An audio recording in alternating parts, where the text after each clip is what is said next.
Hi students, मेरे YouTube channel पे आपका बहुत बहुत स्वागत है। आज की वीडियो है 9वीं कक्षा विषय हिंदी पहली इकाई का तीसरा पाठ है कबीर। तो इस पाठ में संत कबीर के व्यक्तित्व, उनके उपदेश, उनकी साधना, उनके स्वभाव के विभिन्न गुणों के बारे में हम लोगों ने पढ़ाई की है। तो आज की वीडियो है कबीर इस पाठ का स्वाध्याय के बारे में। तो चलो फिर शुरू करते हैं कबीर इस पाठ का स्वाध्याय। पहला प्रश्न है, कृति पूर्ण कीजिए। कबीर की विशेषताएं। फक्कड़ना स्वभाव, मस्ती, वाणी, तेज, ये कबीर की विशेषताएं हमें पाठ में दर्शाया है। अगला प्रश्न है, तुलसीदास और कबीर के व्यक्तित्व में अंतर। स्वभाव, संस्कार, दृष्टिकोण, ये तुलसीदास और कबीर के व्यक्तित्व में अंतर है। अगला प्रश्न है, कबीर के मत से गलती यहाँ होती थी। गलती बराबर प्रक्रिया में होती थी, गलती मार्ग में होती है, गलती साधना में होती थी। अगला प्रश्न है, ये दोनों ही भक्त थे, कबीर, तुलसीदास। अगला प्रश्न है, कबीर ने अपना घर जला दिया यानी क्या? मोह ममता को त्याग दिया। अगला प्रश्न है, मस्त मौला के लक्षण।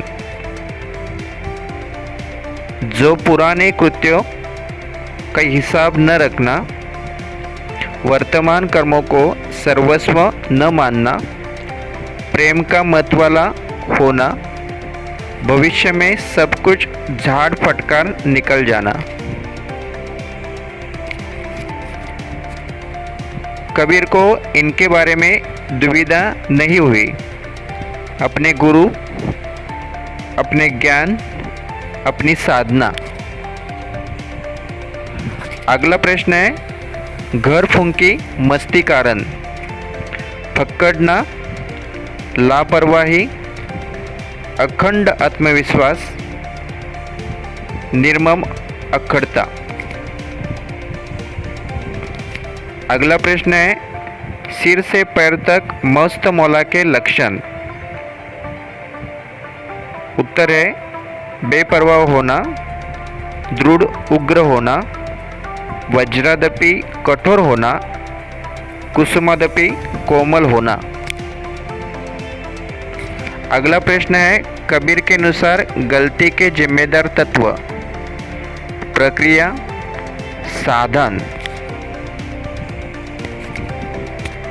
अगला प्रश्न है, सही विकल्प चुनकर वाक्य फिर से लिखिए। पहला प्रश्न है उसमें, कबीर के मतानुसार प्रेम किसी खेत में नहीं उपजता, गमले में नहीं उपजता, बाग में नहीं उपजता।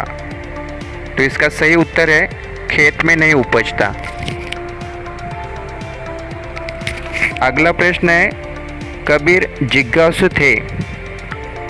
मिथ्या के, सत्य के, कथ्य के। तो इसका उत्तर है सत्य के। अगला प्रश्न है, कबीर के अनुसार प्रेम पाने की शर्त। सिर उतारकर पैरों पर रखना, सिर उतारकर धरती पर रखना, सिर उतारकर हाथों पर रखना। तो इसका सही उत्तर है, सिर उतारकर धरती पर रखना।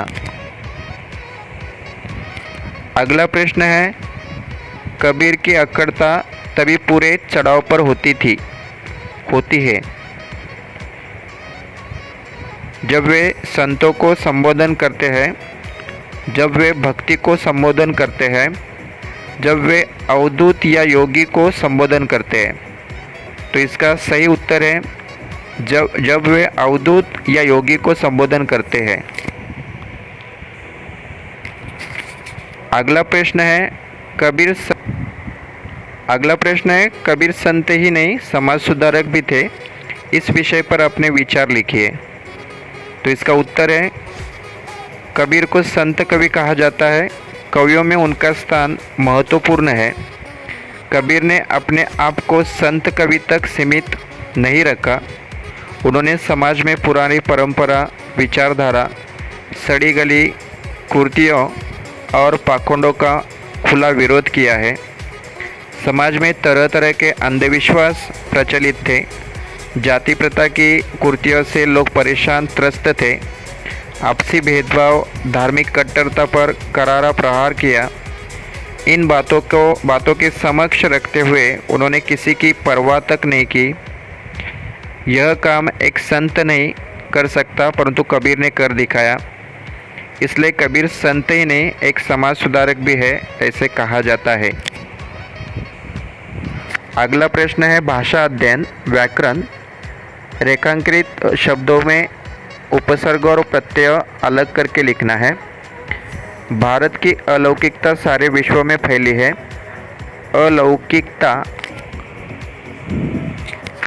दूसरा प्रश्न है पकड़ना लापरवाही और निर्मम अकड़ता उनके आत्मविश्वास का परिणाम थी। लापरवाही।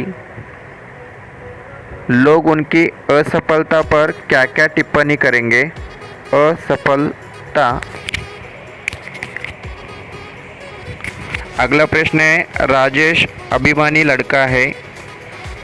अभिमान ई। मोह ममता उन्हें अपने मार्ग से विचलित नहीं कर सकती थी। विचलित। अगला प्रश्न है केवल एक ही प्रतिद्वंदी जानता है तुलसीदास। प्रतिद्वंदी ई। पूर्णिमा के दिन चांद परिपूर्णता ले हुए था। परिपूर्णता।